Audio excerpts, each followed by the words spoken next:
Hello guys, welcome to my channel. இன்றைக்கி நம்ம என்ன பார்க்க போகிறோம் பார்த்தீங்கன்னா, ஒரு சூப்பரான காதல் கதை பார்க்க போகிறோம். அது பார்த்திங்கன்னா நான் வந்து யோசித்த ஒரு காதல் கதை. அதை பார்த்திங்கன்னா எப்படின்னா, ஹீரோ வந்து ஓப்பனிங்கில் பார்த்திங்கன்னா ஹிமாலயஸில் வந்து ட்ராவல் பண்ணிகிட்டு இருக்காரு. ஸோ எதுக்காக ட்ராவல் பண்ணுறாரு அப்படிங்கிறத நம்ம வந்துட்டு ஒரு கொஞ்ச நாள் பின்னாடி ரீவைண்ட் பண்ணி பார்ப்போம். என்ன நடந்துச்சு அப்படின்னா, ஒரு 1989 ஒரு ஊரில், தஞ்சாவூர், நெல் விளையிற பூமி.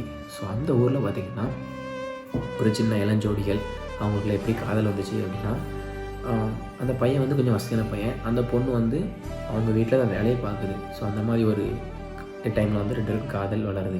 எப்படின்னா 2 பேரும் ஒரே ஸ்கூலில் படிச்சிருப்பாங்க. படித்த உடனே அந்த இடத்துலேருந்து அவங்க 2 பேருக்கும் தனி அறியாமலே எப்படி காதல் அப்படிங்கிற ஒன்று வந்துட்டு அவங்க மனசுக்குள்ளே வந்துருச்சு. ஸோ வந்த உடனே என்ன பண்ணுறாங்க அப்படின்னா, 2 பேரும் லவ் பண்ணி நல்லா தான் போயிட்டுருக்கும் போது வந்துட்டு அது வரை யாருக்குமே வீட்டுக்கு தெரியாது. ஒரு நாள் என்னாச்சுன்னா, அந்த பையன் வந்து உடம்பு சரியில்லை அப்படின்னு படுத்திருக்கான். ஸோ படுத்திருக்கும் போது என்னென்னா, இந்த பையன் கொஞ்சம் அதிகமாக லவ் பண்ணதுனால டேட்டு போட்டார். அப்போ அந்த காலத்துலலாம் டேட்டு போடுவாங்களா அதிகமாக. ஸோ அப்படின்னோடனே அந்த பொண்ணோட நேமை வந்து செஸ்ட்டில் டேட்டு போட்டார். ஓகேவா? அந்த பொண்ணோட நேமை டேட்டு போட்ட உடனே இவங்க வந்துட்டு வீட்டில் யாருக்கும் தெரியாது. ஸோ உடம்பு சரியில்லை சும்மா படுத்திருக்கான் அப்படின்னு மட்டும் தான் நினச்சிட்டு இருந்தாங்க. அதுக்கப்புறம் பார்த்திங்கன்னா அந்த டேட்டு போட்ட இடத்த வந்து பார்த்துட்டாங்க பேரண்ட்ஸ். எப்படியோ நைட்டு வந்து தூங்கிட்டு இருக்கும்போதோ எப்படியோ பார்த்துட்டாங்க. பார்த்த உடனே அதுக்கப்புறம் என்னாச்சுன்னா, அவங்கள்ட்ட எதுவுமே கேட்கல. நம்ம ஹீரோட்ட எதுவுமே கேட்கல. இந்த ஹீரோயினை பற்றி எதுவுமே கேட்கல, அந்த பேரை பற்றி எதுவுமே கேட்கவே இல்லை. அப்படி நார்மலாக விட்டுட்டாங்க. ஸோ கொஞ்ச நாள் அப்படி போச்சு. போனதுக்கப்புறம் நம்ம ஹீரோவுக்கு வந்துட்டு, அப்போ ஹீரோ காலேஜ் படிச்சுட்டு இருந்தார். பொண்ணு வந்து படிக்கலை, ஹீரோ மட்டும் காலேஜ் படிச்சுட்டு இருந்தார். படிச்சுட்டு இருந்த டைமில் வந்துட்டு என்னென்னா, இவங்களுக்கு வந்துட்டு காலேஜில் வந்து டூர் அரேஞ்ச் பண்ணியிருந்தாங்க. ஒரு 3 நாள் டூர் அரேஞ்ச் பண்ணியிருந்தாங்க. இவர் என்ன பண்ணார், சரி சொல்லிட்டு டூருக்கு போயிட்டார். டூருக்கு போனவுடனே இவங்க அப்பா அம்மா என்ன பண்ணியிருக்காங்கன்னா, ஹீரோட அப்பா அம்மா அந்த பொண்ணை வந்து அடித்து அசிங்கப்படுத்தி இந்த ஊரை விட்டு துரத்தி விட்டாங்க. துரத்தி விட்டோடனே அவங்களும் வந்துட்டு யாருமே எதுவுமே சொல்லாமல் கிளம்பி போயிட்டாங்க. போனவுடனே நம்ம ஹீரோக்கு அந்த விஷயம் தெரியாது. ஸோ ஹீரோ வந்துட்டு ஒரு 3 நாள் கழித்து வராரு ஊருக்கு.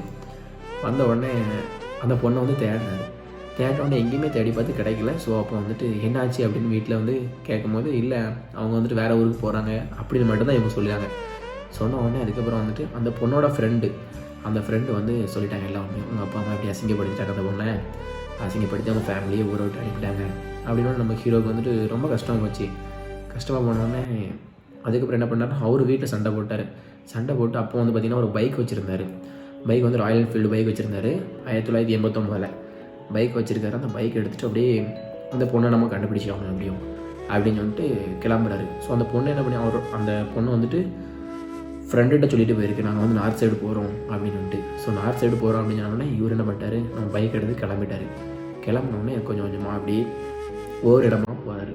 அவர்கிட்ட வந்து பார்த்திங்கன்னா என்ன தான் வசதியாக இருந்தாலுமே காலேஜ் படிச்சுட்டு இருந்தார். அவர்கிட்ட பெருசாக காசு எதுவுமே கிடையாது. ஸோ என்ன பண்ணிட்டார், ஒரு பைக் மட்டுமே எடுத்துகிட்டு போயிட்டார். அதை மட்டும் நம்பி போயிட்டார். பட் அங்கே போய் இருக்கிறதுக்கு காசும் கிடையாது, ரூம் எடுத்து தங்கி இருக்கணும்னாலும் காசு கிடையாது. பழைய காலத்தில் பெரிய அளவு டெக்னாலஜியும் கிடையாது. எங்கே போயிருக்காங்க என்னென்னு கண்டுபிடிக்க முடியல. ஸோ இவர் என்ன பண்ணார், ஒவ்வொரு ஸ்டேட்டாக போகிறாரு. ஒரு ஸ்டேட்டாக போகும்போதுமே அவருக்கு வந்துட்டு கையில் காசு இருக்காது. என்ன பண்ணுவார்னா, அந்த ஊரில் வந்து வேலை பார்ப்பார். வேலை பார்த்து அதுக்கப்புறம் தான் ஒவ்வொரு இடமா அப்படி போய் தேடி அந்த பொண்ணை கண்டுபிடிக்கிறதுக்காண்டி தேடிக்கிட்டே இருப்பார். ஒரு மாதம் வேலை பார்த்தா அதுக்கடுத்த 1 மாதம் வந்துட்டு மறுபடி தேடுவார். இப்படியே வந்து கடைசி ரொட்டேஷன் ஆகி கடைசியில் வந்து அவர் ஹிமாலயஸ் போயிட்டார். ஸோ இப்போ தான் ஹீரோ வந்துட்டு அப்படி இப்படின்னு தேடி வந்து ஹீரோ ஒரு வழியாக ஹிமாலயஸ் வந்துட்டார். ஸோ இப்போ தான் நமக்கு ஸ்டார்ட் ஆகுது கதையே. இப்போ தான் ஸ்டார்ட் ஆகுது. அவர் வந்து ஆரம்பத்தில் ஹிமாலயஸில் இருக்கார் அப்படின்னு நம்மளா. ஸோ இப்போ வந்து ஹிமாலயஸில் தான் இருக்கார். ஸோ இங்கேருந்து அடுத்து எங்கே போகலாம் அப்படின்னு பிளான் பண்ணுறாங்கன்னா, வெஸ்ட் பெங்கால் போகலாம் அப்படின்னு பிளான் பண்ணுறாரு. ஸோ அவருக்கு வந்துட்டு தேடுற மாதிரியும் இருக்குது, ட்ராவல் பண்ண மாதிரியும் இருக்குது. லைஃப் வந்துட்டு ஒரு செம்ம என்ஜாய்மெண்ட்டான மாதிரி இல்லாமல் கொஞ்சம் கஷ்டமாக போயிட்டுருக்காங்க. ட்ராவல் பண்ணுறாரு, பட் கொஞ்சம் கஷ்டத்தில் ட்ராவல் பண்ணிகிட்ருக்காரு. ஸோ அப்படி இப்படின்னு போயிட்டு கடைசியாக வெஸ்ட் பெங்கால் போயிட்டார். அங்கே போயிட்டு தேடிட்டு இருக்காரு, ஒவ்வொரு இடமா தேடிட்டு இருக்காரு. ஃபைனலாக அந்த பொண்ணை வந்து கண்டுபிடிச்சிட்டாரு. அவருக்கு வந்துட்டு எவ்வளோ சந்தோஷமாக இருக்கும், ஒரு செகண்ட் நீங்களே ஃபீல் பண்ணி பாருங்கள். அந்த பொண்ணை வந்து ஃபீல் பண்ணும்போது, அந்த பொண்ணை பார்த்த உடனே அவருக்கு இருந்த ஃபீலிங் வந்துட்டு ஹக் பண்ணணும் போல் அவருக்கு ஒரு ஃபீலிங், செம்ம ஃபீலிங்கு. பட் அந்த பொண்ணை ஹக் பண்ண முடியல. ரீசன் என்னென்னா, அந்த பொண்ணுக்கு வந்து பார்த்திங்கன்னா ஒரு ஷாக்கிங்கான நியூஸ், கல்யாணம் ஆயிடுச்சு. கல்யாணம் ஆனவுடனே அவருக்கு வந்துட்டு கழுத்தில் வந்து தாலியை பார்க்குறாரு. தாலியை பார்த்தோன்னே அவருக்கு ரொம்ப கஷ்டமாகவும் இருக்குது, அதே போகிறதுல ஒரு சந்தோஷமாகவும் இருக்குது. அந்த பொண்ணை பார்த்துட்டோம் அப்படின்னு. நம்ம வந்துட்டு ஒரு வருஷமாக ட்ராவல் பண்ணியிருப்போம். ட்ராவல் பண்ணி கடைசியில் அந்த பொண்ணை கண்டுபிடிச்சிட்டு ஒரு சந்தோஷத்தில் இருக்கார். அதுக்கப்புறம் என்ன நடந்துச்சுன்னா, அந்த பொண்ணு வந்து ஆல்ரெடி அவங்க ஹஸ்பண்ட்ட சொல்லியிருக்காங்க, நான் வந்து இப்படி ஒரு பையன் லவ் பண்ணேன், அந்த ஒரு பிரச்சனையால் தான் அந்த ஊரில் இந்த ஊருக்கு வந்திருக்கேன் அப்படின்னு சொல்லிட்டு. அந்த வீட்டுக்காரனை ஒரு நல்ல ஒரு கொடுக்கேன்.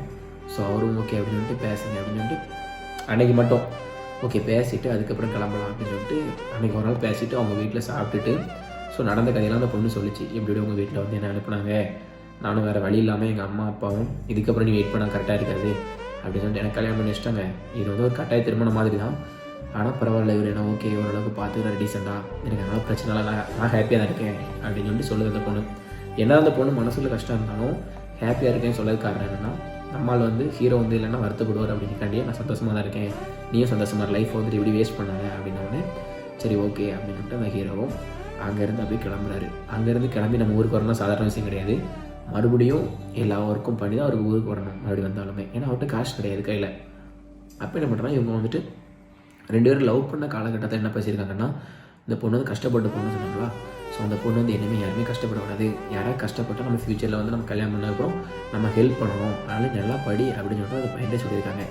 ஸோ அதனால் வந்துட்டு நம்ம ஹீரோ நம்ம ஆசைப்பட்ட காதலி தான் கூட இல்லை, ஸோ நம்ம வந்துட்டு இவரோட ஆசை எப்படி நிறைவேற்றணும், 4 பேருக்கு நல்லது பண்ணணும் அப்படின்னு நினச்சிட்டு ஸோ அங்கேருந்து ஊருக்கு வராரு. ஊருக்கு வந்துட்டு அவர் வந்து நிறைய இடத்துல வேலை பார்த்தாரு அடிச்சிட்டோம்ங்களா, ஸோ அதில் ஒரு வேலையை எடுத்து அவரோட கொஞ்சம் ஐடியாஸெல்லாம் எடுத்து கொஞ்சம் கொஞ்சமாக ஒரு பிஸ்னஸ் ஸ்டார்ட் பண்ணுறாரு. ஊருக்கு வந்து ஆல்ரெடி வசதி தானே, ஸோ இன்வெஸ்ட்மெண்ட் பண்ணி பிஸ்னஸ் ஸ்டார்ட் பண்ணுறாங்க. பிஸ்னஸ் ஸ்டார்ட் பண்ணோடனே கொஞ்சம் கொஞ்சமாக அப்படி கொஞ்சம் கொஞ்சமாக பெரிய ஆளாகிறாரு, நல்ல பிஸ்னஸ்மேனாக பெரிய பிஸ்னஸ்மேன் ஆகிறாரு.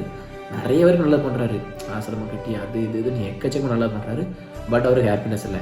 அவர் என்ன தான் பண்ணாலுமே அவங்க மைண்டில் ஓடிட்டு இருக்க ஒரு விஷயம்னா அவங்களோட காதலி. அவங்க சொன்ன வார்த்தை, நம்ம எத்தனை பேருக்கு நல்லது வேணாலும் பண்ணணும், ஆனால் நம்ம காதலி நல்லா இருக்கணும் அப்படின்னு நினச்சிட்டே அவர் வந்துட்டு அப்படியே எல்லாமே பண்ணிகிட்ருக்காரு. ஆனால் அந்த வெஸ்ட் பெங்கால் வச்சு பார்த்து தான் அவங்க லாஸ்ட்டாக அவங்களோட காதலியே பார்த்தாங்க.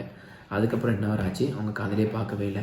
ஆனால் நிறைய நல்லது பண்ணுறாங்க. ஸோ ஆனால் இன்னொன்று என்னென்னா, இவங்க கல்யாணமே பண்ணலை, கல்யாணம் பண்ணாங்க நல்லது பண்ணிவிட்டு ஸோ அப்படி பிஸ்னஸில் மட்டும் இருந்துட்டு அப்படியே அவங்க லைஃப் போயிட்டுருக்கு. ஸோ இதுதான் ஃப்ரெண்ட்ஸ் இன்றைக்கி நான் யோசித்த ஒரு காதல் கதை. எப்படி இருக்குன்னு சொல்லுங்கள்.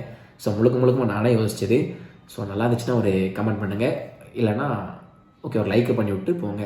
ஸோ நம்ம சேனலுக்கு யாராவது புதுசாக வந்தீங்கன்னா சப்ஸ்கிரைப் பண்ணி மறக்காமல் பெல் ஐக்கானே கிளிக் பண்ணி விட்ருங்க. அப்போ தான் நான் போடுற வீடியோஸ் எல்லாம் உங்களுக்கு கண்டினியூஸாக வரும், நம்ம வீடியோ வந்து கண்டினியூஸாக வரும்.